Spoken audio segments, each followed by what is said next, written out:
Hi, and welcome to another episode of In Just 1 Minute or So. Today we're going to talk about Ray Dalio's principles and specifically related to open-mindedness. So let's dive in. According to Ray Dalio, it's easy to tell an open-minded person from a closed-minded person because they act very differently. So let's have a look at what he says in his book, Principles. Number 1. A closed-minded person doesn't want their ideas to be challenged. They're typically frustrated and they can't get the other person to agree with them, so instead of being curious as to why the other person disagrees, they keep arguing. They also feel bad about getting something wrong and are more interested in being proven right all the time than in being asked questions or even learning other perspectives. An open-minded person, however, is definitely more curious and about why there is disagreement, and they are not angry when somebody disagrees. They understand that there is always the possibility that they might be wrong and that it's worth the little bit of time it takes to consider other people's point of view.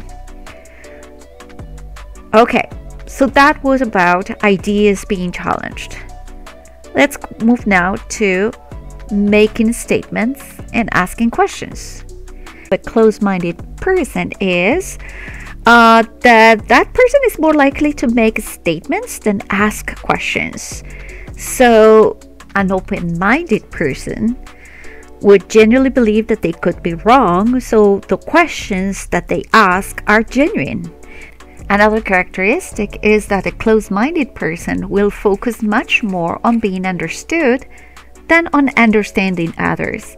When people disagree, they tend to be quicker to assume that they aren't being understood than to consider whether they are the ones who are not understanding the other person's perspective. The open-minded people, on the other hand, they always feel compelled to see things through others' eyes. Also, a closed-minded person will say things like, "I could be wrong, but here's my opinion." This is a classic cue we always hear. It's often a perfunctory gesture that allows people to hold their own opinion while convincing themselves that they are being open-minded.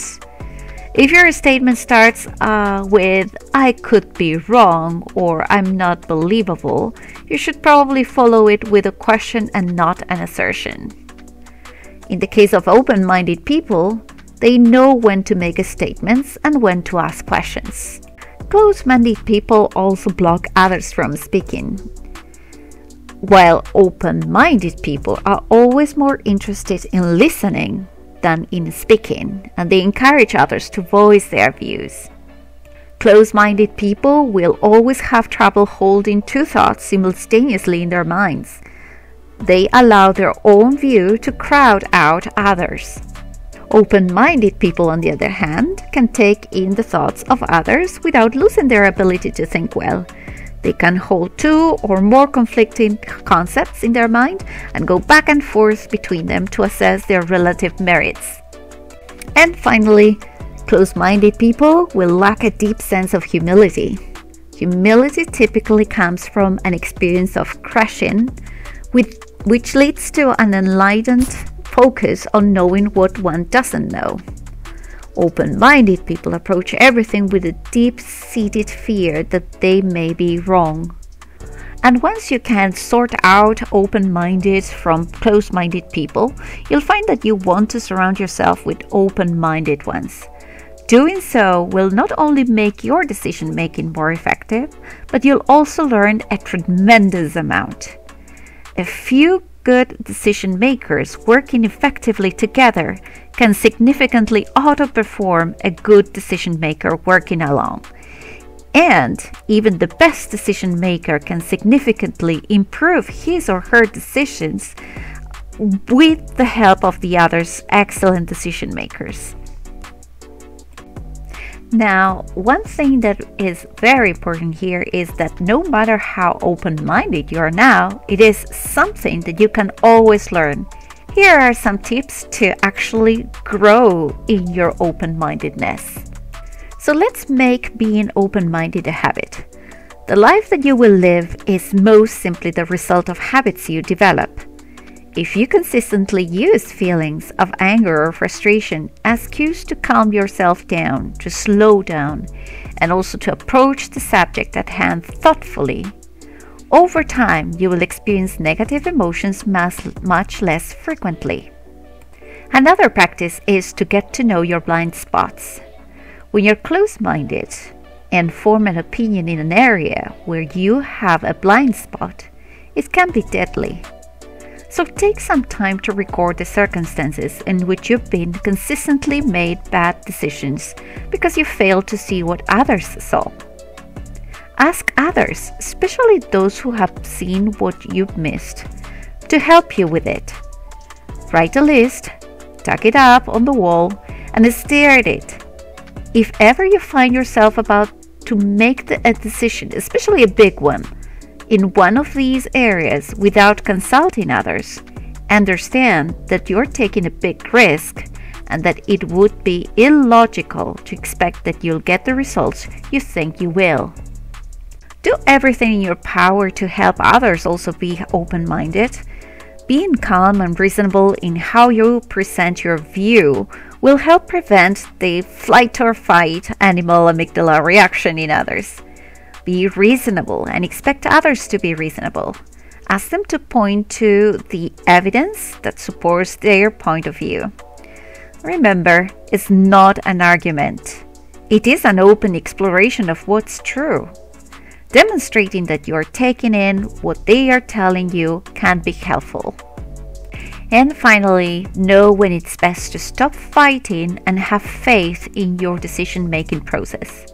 It's important that you think independently and fight for what you believe in. But there comes a time when it's wiser to stop fighting for your view and move on to accepting what believable others think is best. This can be extremely difficult, but it's smarter and ultimately better for you to be open-minded and have faith that the consensus of believable others is better than whatever you think. If you can't understand their view, you're probably just blind to their way of thinking. If you continue doing what you think is best when all the evidence and believable people are against you, you're being dangerously arrogant.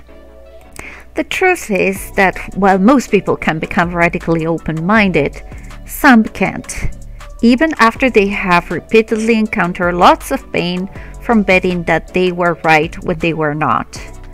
People who can't or won't learn radical open-mindedness don't experience that metamorphosis that allows them to do much better. And bear in mind that gaining open-mindedness doesn't mean losing assertiveness. In fact, because it increases one's odds of being right, it should increase one's confidence. And finally, becoming truly open-minded takes time. Like all real learning, doing this is a largely matter of a habit. Once you do it so many times, it is almost instinctive. You'll find it intolerable to be any other way. Thank you so much for joining us today and see you in the next episode.